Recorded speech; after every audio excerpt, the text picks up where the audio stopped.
Pour se mettre en conformité avec la loi sur l'aménagement du territoire, la commune de Corzier-sur-Vevey doit revoir son plan d'affectation communale, appelé également PACOM. Un tel plan doit être révisé tous les 15 ans ou quand les circonstances l'exigent. Le canton de Vaud accompagne les communes dans leur démarche et constitue l'autorité de contrôle et de validation des plans d'affectation. Le PACOM règle le mode d'utilisation du sol en définissant l'usage des différentes zones de la commune selon des typologies de zones équivalentes dans tout le pays. En ce qui concerne la protection du patrimoine bâti, le village de Corzier-sur-Vevey, qui comprend le bourg historique, fait l'objet d'un plan particulier avec ses propres règles. Le bourg se trouve dans un périmètre qui fait partie de l'inventaire fédéral des sites construits d'importance nationale à protéger. Il possède des caractéristiques notables à préserver, notamment des bâtiments protégés par le recensement architectural.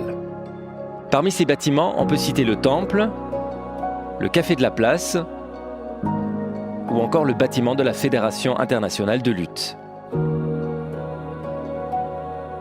On trouve également des parcs et jardins historiques dont les qualités paysagères doivent être conservées, tels que des arbres remarquables, des murs d'enceinte ou tout autre caractère qui rend ces jardins particuliers.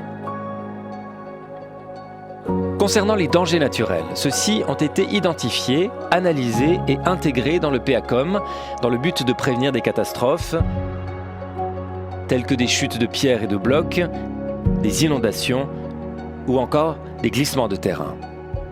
Suite à l'acceptation par le peuple de la révision de la loi sur l'aménagement du territoire, la LAT, en 2013, le canton de Vaud a dû revoir les critères de dimensionnement des zones à bâtir. Ainsi, il a défini un périmètre de centre urbanisé qui peut être densifié. A contrario, en dehors de ce périmètre, la zone à bâtir doit être redimensionnée pour être conforme à la loi.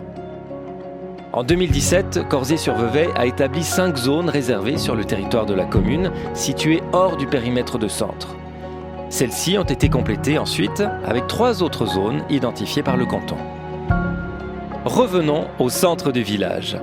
Le bourg historique est préservé, les bâtiments doivent être maintenus dans leurs volumes existants. Hors du bourg historique, l'idée est de maintenir le caractère villageois de notre commune, tout en respectant l'obligation de densifier dans le centre urbanisé. Une attention particulière a été apportée aux zones affectées à des besoins publics.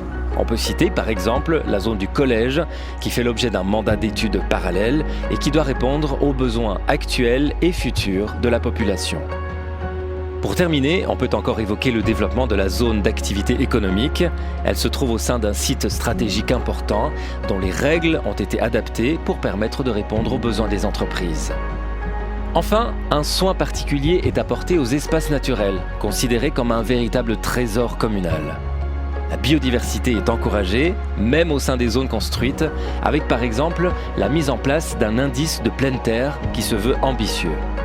Autrement dit, l'idée, lors de toute nouvelle construction, sera de trouver un équilibre entre le bâti et les espaces verts. Des espaces qui devront favoriser la biodiversité et qui permettront d'éviter les îlots de chaleur. Si vous, citoyennes ou citoyens, souhaitez vous renseigner sur les changements apportés par le nouveau plan d'affectation communale, sachez que le projet est soumis à l'enquête publique pendant 30 jours. Chacune et chacun peut faire opposition dans la mesure où le projet lèse des intérêts publics ou privés. Durant cette période, vous pouvez consulter le dossier au bureau technique intercommunal à Corzo, qui se tient également à votre disposition pour répondre à toutes vos questions. Les documents sont également consultables en ligne.